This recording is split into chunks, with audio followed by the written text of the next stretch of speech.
Hey folks, welcome to, I guess, the first weapon guide. So yeah, let's talk about the sword. The sword gets a reputation of kind of being not particularly good at anything, which I completely disagree with. I think the sword, in all honesty, is the most flexible weapon in the game and can handle literally any scenario if you know how to use it. Now the question is, how are you going to use it? When people evaluate the sword, they think, hey, you've got abilities like EI Quick Draw, which sure, in Nioh 1 seemed amazing, but then with certain changes in Nioh 2, it doesn't necessarily seem as appealing. EI Quick Draw is still really powerful, and with things like EI Quick Draw 3, you can repeatedly go for this. But again, many players just don't like it when you compare it to things like the Fist's Limitless, which it's pretty obvious what it's meant to do, or Beyond Infinity, in which it's obvious that it's kind of like a mainstay finisher. That idea is very apparent. So sword, when you compare like-to-like skills, it's not necessarily as obvious what you can do with it. Now the sword, as I've stated, is really good in handling anything. And the best sword players, and again, my apologies for the controller, that's kind of in the way, but in my opinion, the best sword players are those who can utilize all the different toolkits basically at a moment's notice. There's many things about the sword that are greatly underappreciated and undervalued, but it's time to show you how to make things work. So the first thing I want to start out with is what I think is the most neglected aspect of the sword, period, aside from just using all the different skills, and that is the running and dodge attacks. The sword has unique animations for running and dodge attacks. Low stance is remarkably fast, all right? And here's something cool you can do with low stance that maybe you guys have seen in my streams. So you see how I'm doing this here? It looks like a cool little quick movement. I'm actually taking advantage of input buffering so you can see my controller stuff going around over here. I am running attack, dodge key pulse, and then I hold the run. So I basically am doing a running attack, hold, and then dodge key pulse, and hold. You can see how the buttons come across, and eventually you just kind of get more comfortable with doing it. So this can actually be remarkably fast. Mid stance isn't necessarily the fastest and isn't as unique, but it can be pretty valuable. High stance, in my opinion, is really cool. Alright, so high stance running attack is awesome. It has a great vertical hit and is really fast and should not be underestimated.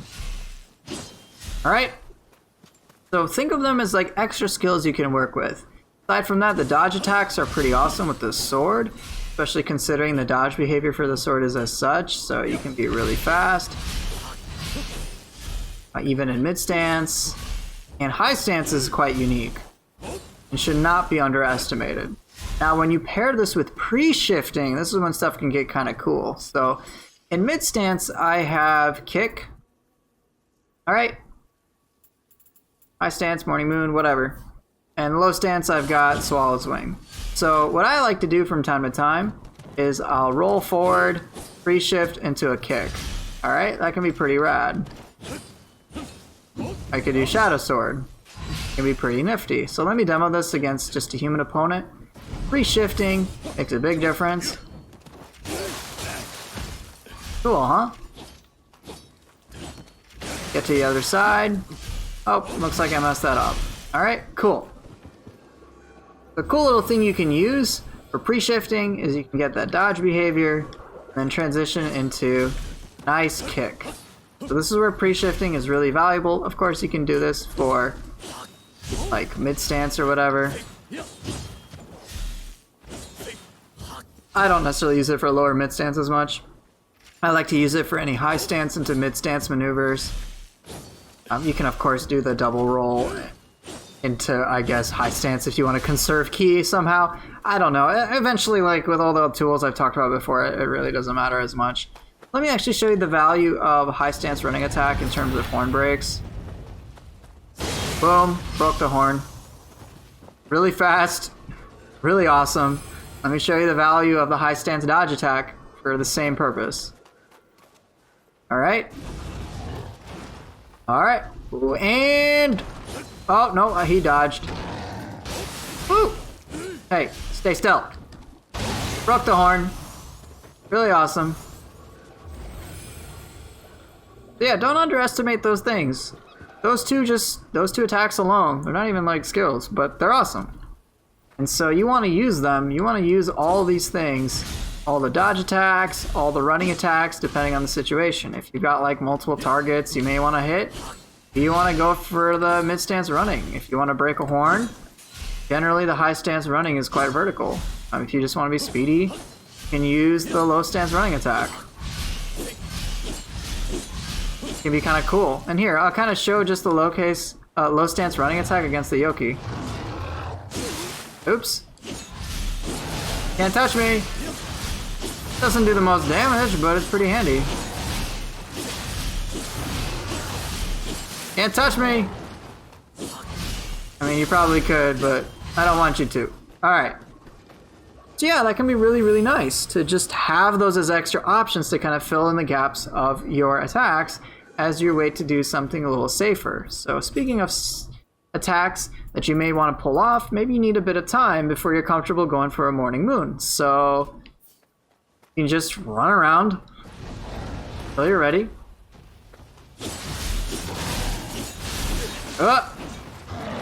Get behind him. Morning moon. Oh, and what do you know? Morning moon broke his horn. Whee! Just constantly keeping enemies at a weird sort of position. So yeah, you can always try that out. It makes you feel super speedy. So yeah, you gotta be speedy with the sword. But yeah, that should be something you can work on. Now let's talk about how to kind of play it defensively, and something you may not have thought of in the first place. So, sword has, anyone who plays a sword will have the parry backwave tempest, right? And most players default, oh my god, can I not suck?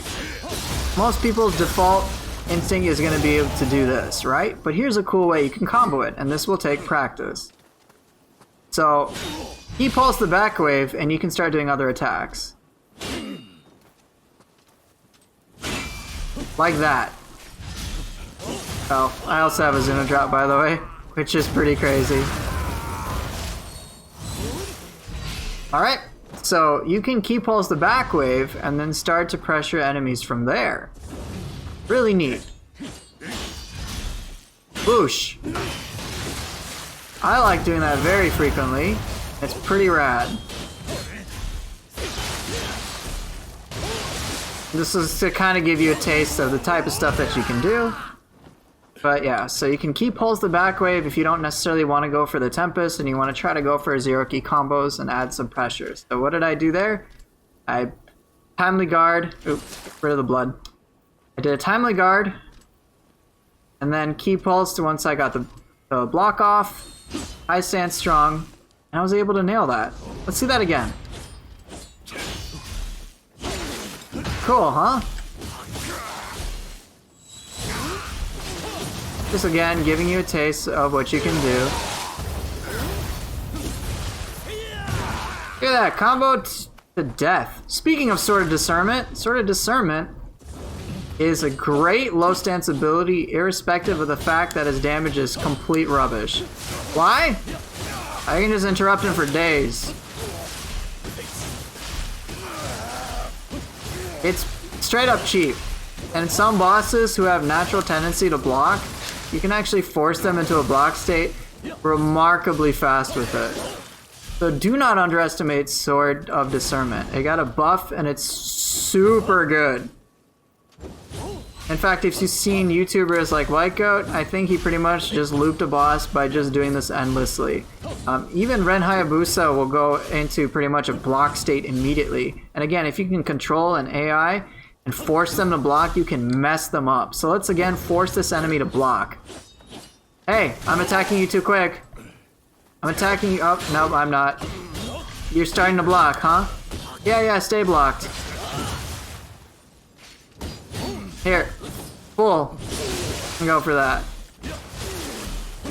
Oh, he's out of key. I need to reset it. I need to show you that you can get away with stuff. What you can get away with if you force enemies to start blocking. Like, it's actually pretty remarkable. Come on. Try again. Ah, get up. Ah. Oh my god, no. Block, you dunce. Okay, this guy's a little dumb. But there are certain videos, and I'll actually have a video linked in the description to illustrate the value of abilities like Sword of Discernment that will effectively... The video in question will show you just the raw power of the sword in terms of controlling AI, and Sword of Discernment is huge for that. So it's a quick interrupt. Come on, start blocking, dude. Controlled, make sure he can do crap. It's so fast. Alright, so I'll have that video illustrate the power of Sword of Discernment. Now let's get to something else. If you guys don't know, Izuna Drop, when it comes to grapples, I'm going to be working with the Izuna Drop because it's, in my opinion, straight up better than the normal grapple. You can go for Dragon Fang if you really want the anima, and it's good for that, but Izuna Drop not only helps me regenerate my ki, does more damage, it looks cooler, but also makes sure the enemy doesn't regenerate as much ki either. So it's pretty rad. Now, something else to consider when it comes to the sword. You've got 3 different quick draws, alright? We have Yi Quick Draw, Tiger Sprint, and Night Rain. So I'm going to teach you some things real quick here. Starting with Night Rain. So I have Night Rain assigned to High Stance. Now, normally you might expect that there's that if you fully charge Night Rain, you do a bunch of damage, right? But here. No. Alright. Now here's one thing you may not know about. You actually don't need to charge it at all. You can just quick fire it and it'll do full damage. Alright, watch, dude. Barely any sheath time.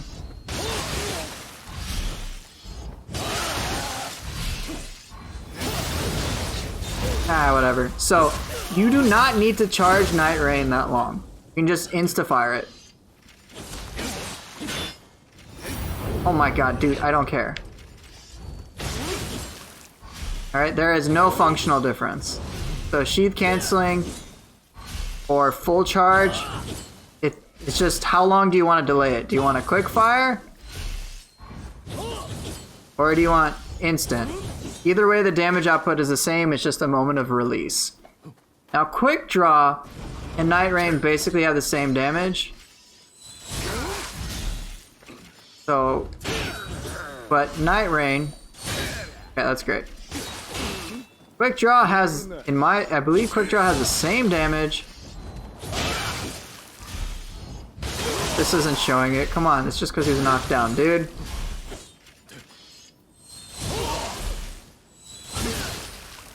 Hey, dude!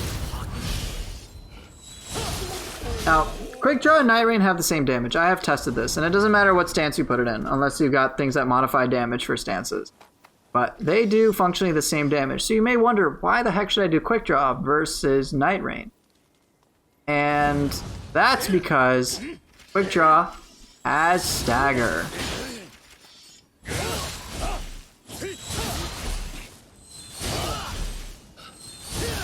And Night Rain just has very brief hit stun.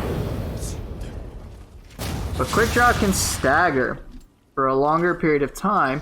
And on top of that, I want you to notice the difference in how far I move with Quick Draw versus Night Rain. So let's take a look. Full charge, right? You can use that. Sorry, I need to make sure I'm oriented differently. You can actually sometimes move your character enough to avoid hitboxes. Night Rain does this as well.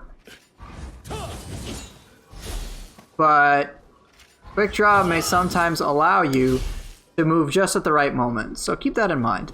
And being able to land a Quick Draw, of course, provides a longer amount of stagger. But here's something that Quick Draw can do, and this is something that I'll discuss with Tiger Sprint. Here's something that Quick Draw can do that Night Rain can never do. So Of course, you can always go for the full charge, right? But what about half charge? So, of course, that can have the quick little stagger effect that Night Rain will. But here's something you may not know. Quick, if you do just a shorter version of Quick Draw, you can actually follow up with normal attacks. So you can do stuff like that. Sure, you'll eat a lot of ki, but it's pretty awesome to be able to sequence into attacks. Alright? Whereas Night Rain is just an isolated thing. This concept actually applies to Tiger Sprint too. So, what's going on? Basically, if you do a full Quick Draw, it's considered a full skill. Alright? So I have to Ki Pulse, or gotta wait for the Ki Pulse window to end before I can attack. And it's not as smooth as, say, a short version of the Quick Draw into, say, another combo. Alright? Alright?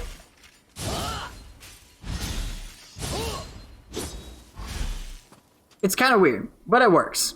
So you can do a short version of it if you're like, you know what, I don't want to go for a full one, I just want to do a short one into a combo.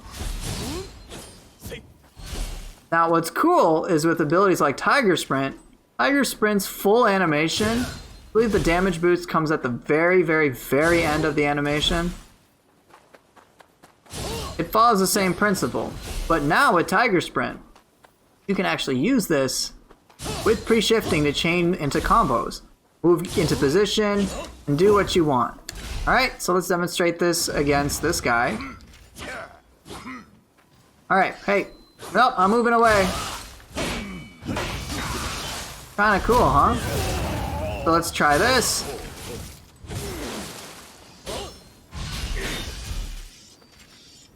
So here, let's show you a cool little thing. Kinda neat, huh? Look at that, you're kind of mixing and matching all sorts of moves with Tiger Sprint. A move that most players will think, hey, it doesn't do much damage, it's useless, and who cares about running around when it's weak. But now, all of a sudden, if you decide to prematurely let off the Tiger Sprint, you can start comboing into things, which is really, really cool. Same with Quick Draw. So here, let me try it one more time against the enemy. So what I'm going to do is Ki Pulse Unsheath. Look at that! Isn't that cool? And then just going into a Morning Moon. Tiger Sprint. Come on, let's do it again. Of course, you can do it with abilities like Night Rain. And we've already talked about Sword of Discernment. And right away there, we've got so much we can play around with. And I haven't even covered all sorts of moves that we've got. I mean, just running attacks. Got dodge attacks. So, you know, you could do fancy stuff like... that's not a fancy thing. Like, just that. Just layering that in. Alright, boosh. Reshift. Let's go. And of course, this is going to require a lot of practice and a lot of muscle memory, but let's just show you what these concepts alone can do for the sword, alright? Break that horn. Oh, that's not what I had in mind. Let's try again.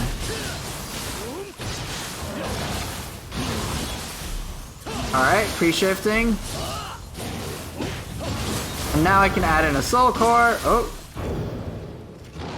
Go, boosh, boosh, boosh. Can weave around him.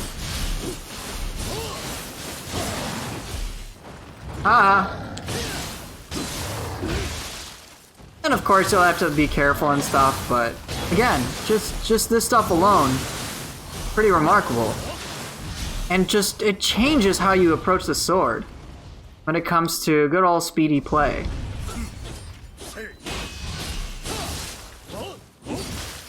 Uh-oh. Interrupt.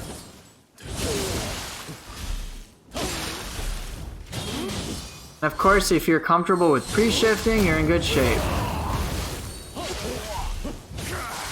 And we've got all the moves to add.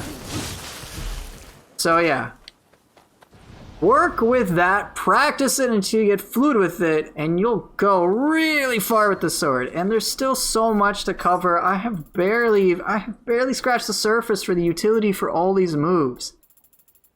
But hopefully I broke through a couple of things, challenged a couple of your views so that you can experiment with sword a bit more. And don't worry, there's going to be more parts to the sword stuff because I've got a lot to cover. There's a lot of hidden things that many players won't know about, may not necessarily know how to use it, when to use it, and then that's just going to take some time. So let's just work with these concepts for now, and eventually I'll get back to another part for the sword guide. In any case, thank you guys for watching. Hope this was helpful, and thank you, Ryu Hayabusa. Please get the blood off. You need to get the blood off, and please wave to everybody to show gratitude for witnessing this. So thank you guys for watching. Hope this guide was helpful, and I'll see you guys one more time next time.